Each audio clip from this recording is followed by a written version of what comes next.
बोलो विष्णु भगवान की जय, बृहस्पति देव भगवान की जय। प्राचीन समय की बात है। एक बड़ा प्रतापी तथा दानी राजा था। वह प्रत्येक गुरुवार को व्रत रखता एवं पूजा करता था। यह उसकी रानी को अच्छा न लगता। न वह व्रत रखती और न ही किसी को एक पैसा दान में देती। राजा को भी ऐसा करने से मना किया करती। एक समय की बात है कि राजा शिकार खेलने वन को चले गए। घर पर रानी और दासी थी। उस समय गुरु बृहस्पति देव साधु का रूप धारण कर राजा के दरवाजे पर भिक्षा मांगने आए। साधु ने रानी से भिक्षा मांगी तो वह कहने लगी, हे साधु महाराज, मैं इस दान और पुण्य से तंग आ गई हूँ। आप कोई ऐसा उपाय बताएं जिससे यह सारा धन नष्ट हो जाए और मैं आराम से रह सकूं। साधु रूपी बृहस्पति देव ने कहा, हे देवी, तुम बड़ी विचित्र हो। संतान और धन से भी कोई दुखी होता है। अगर तुम्हारे पास धन अधिक है तो इसे शुभ कार्यों में लगाओ जिससे तुम्हारे दोनों लोग सुधरे। परंतु साधु की इन बातों से रानी खुश नहीं हुई। उसने कहा, मुझे ऐसे धन की आवश्यकता नहीं जिसे मैं दान दूं और तथा जिसको संभालने में ही मेरा सारा समय नष्ट हो जाए। साधु ने कहा, यदि तुम्हारी ऐसी इच्छा है तो जैसा मैं तुम्हें बताता हूँ तुम वैसा ही करना। बृहस्पतिवार के दिन तुम घर को गोबर से लीपना, अपने केसों को पीली मिट्टी से धोना, केसों को धोते समय स्नान करना, राजा से हजामत बनवाने को कहना, भोजन में मांस मदिरा खाना, कपड़ा धोबी के हाथ धुलने डालना। इस प्रकार 7 बृहस्पतिवार करने से तुम्हारा समस्त धन नष्ट हो जाएगा। इतना कहकर साधु बने बृहस्पति देव अंदर ध्यान हो गए। साधु के कहे अनुसार करते हुए रानी को केवल 3 बृहस्पतिवार ही बीते थे कि उसकी समस्त धन संपत्ति नष्ट हो गई। भोजन के लिए परिवार तरसने लगा। एक दिन राजा रानी से बोला, हे रानी, तुम यहीं रहो, मैं दूसरे देश को जाता हूँ, क्योंकि यहाँ पर मुझे सभी जानते हैं, इसलिए मैं कोई छोटा कार्य नहीं कर सकता। ऐसा कहकर राजा परदेश चला गया। वहां वह जंगल से लकड़ी काट कर लाता और शहर में बेचता। इस तरह वह अपना जीवन व्यतीत करने लगा। इधर राजा के बिना रानी और दासी दुखी रहने लगी। एक समय जब रानी और दासियों के 7 दिन बिना भोजन के रहना पड़ा तो रानी ने अपनी दासी से कहा, हे दासी, पास के ही नगर में मेरी बहन रहती है, वह बड़ी धनवान है, तो उसके पास जा और कुछ लेकर आ ताकि थोड़ा बहुत गुजर बसर हो जाए। दासी रानी की बहन के पास गई। उस दिन बृहस्पतिवार था। रानी का बहन उस समय बृहस्पतिवार की कथा सुन रही थी।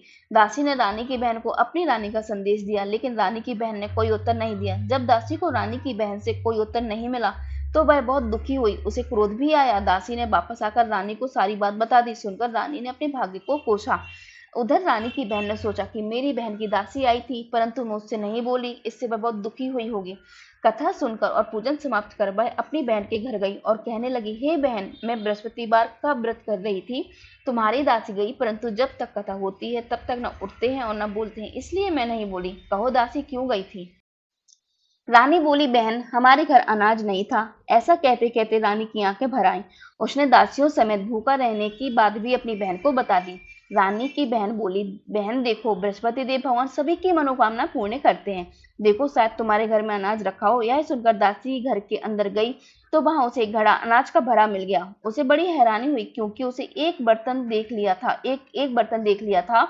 उसने बाहर आकर रानी को बताया। दासी रानी से कहने लगी, हे रानी, जब हमको भोजन नहीं मिलता तो हम व्रत ही तो करते हैं, इसलिए क्यों ना इनसे व्रत और कथा की विधि पूछ ली जाए, हम भी व्रत किया करेंगे। दासी के कहने पर रानी ने अपनी बहन से बृहस्पतिवार व्रत के बारे में पूछा।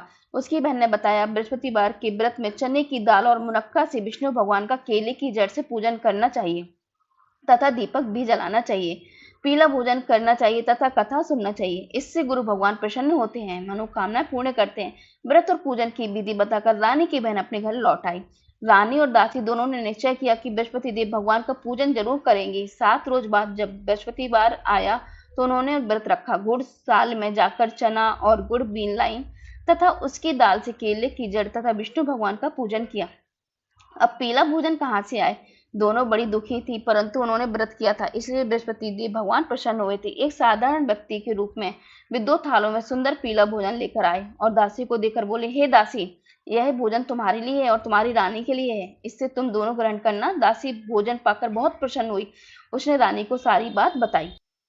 उसके बाद वे प्रत्येक बृहस्पतिवार को गुरु भगवान का व्रत और पूजन करने लगी। बृहस्पति भगवान की कृपा से उनके पास धन हो गया, परंतु रानी फिर पहले से तरह आलस करने लगी। तब दासी बोली, देखो रानी, तुम पहले भी इस प्रकार आलस करती थी, तुम्हें धन के रखने में कष्ट होता था, इस कारण सभी धन नष्ट हो गया।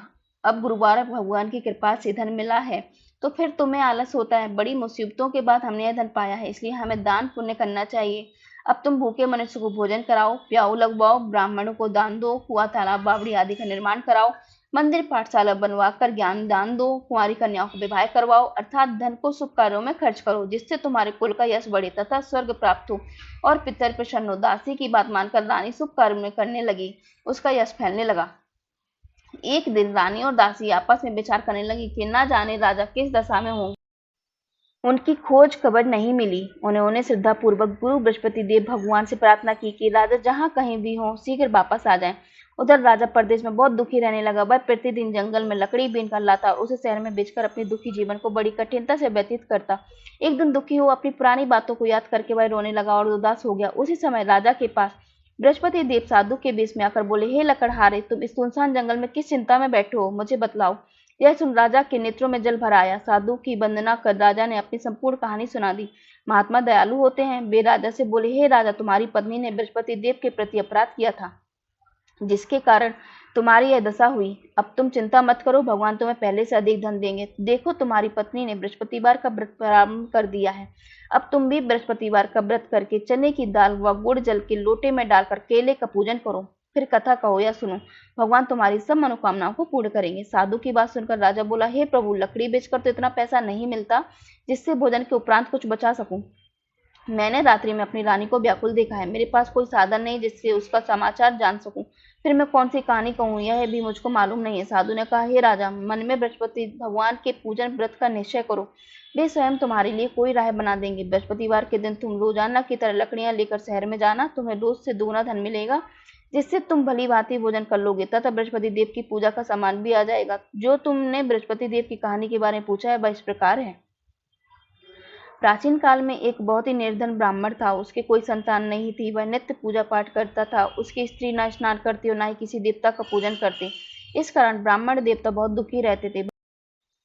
भगवान की कृपा से ब्राह्मण के यहाँ एक कन्या उत्पन्न हुई। कन्या बड़ी होने लगी। प्रातः स्नान करके वह भगवान विष्णु का जप करती, बृहस्पतिवार का व्रत भी करने लगी। पूजा पाठ समाप्त कर पाठशाला जाती तो अपनी मुट्ठी में जौ भर के ले जाती और पाठशाला के मार्ग में डालती जाती। लौटते समय वही जौ स्वर्ण के हो जाते थे तो उनको बीनकर घर ले आती। एक दिन वह बालिका सूप में उन सोने के जौ को फटक कर साफ कर रही थी। तभी उसकी माँ ने देख लिया और कहा कि हे बेटी, सोने के जौ को फटकने के लिए सोने का सूप भी तो होना चाहिए। दूसरे दिन गुरुवार था। कन्या ने व्रत रखा और बृहस्पति देव से सोने का सूप देने की प्रार्थना की। बृहस्पति देव ने उसकी प्रार्थना स्वीकार कर ली। रोजाना की तरह वह कन्या जौ फैलाती हुई पाठशाला चली गई। पाठशाला से लौटकर जब वह जौ बीन रही थी तो बृहस्पति देव की कृपा से उसे सोने का सूप मिला। उसे वह घर में ले आई और उससे जौ साफ करने लगी, परंतु उसकी माँ का वही ढंग रहा। एक दिन की बात है, कन्या सोने के सूप में जब जौ साफ कर रही थी, उस समय उस नगर का राजकुमार वहां से निकला। कन्या के रूप और कार्य को देखकर वह उस पर मोहित हो गया। राजमहल आकर वह भोजन तथा जल त्याग कर उदास होकर लेट गया। राजा को जब राजकुमार द्वारा अन्न जल त्यागने का समाचार ज्ञात हुआ तो अपने मंत्रियों के साथ वह अपने पुत्री के पास गया और कारण पूछा। राजकुमार ने राजा को उस लड़की के बारे में बताया। मंत्री उस लड़की के घर गए। मंत्री ने ब्राह्मण के समक्ष राजा की ओर से निवेदन किया। कुछ ही दिन बाद ब्राह्मण की कन्या का विवाह राजकुमार के साथ संपन्न हो गया। कन्या के घर से जाते ही ब्राह्मण के घर में पहले की भांति गरीबी का निवास हो गया। एक दिन दुखी होकर ब्राह्मण अपनी पुत्री से मिलने गए। बेटी ने पिता की अवस्था को देखा और अपनी माँ का हाल पूछा। ब्राह्मण ने सभी हाल कह सुनाया। कन्या ने बहुत सा धन देकर अपने पिता को विदा कर दिया, लेकिन कुछ दिन बाद फिर वही हाल हो गया।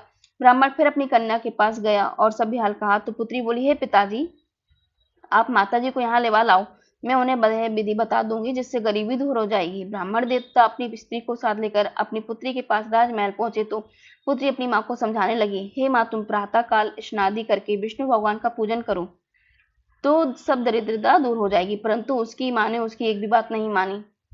वह प्रातः काल उठकर अपनी पुत्री की बच्ची जूठन को खा लेती थी।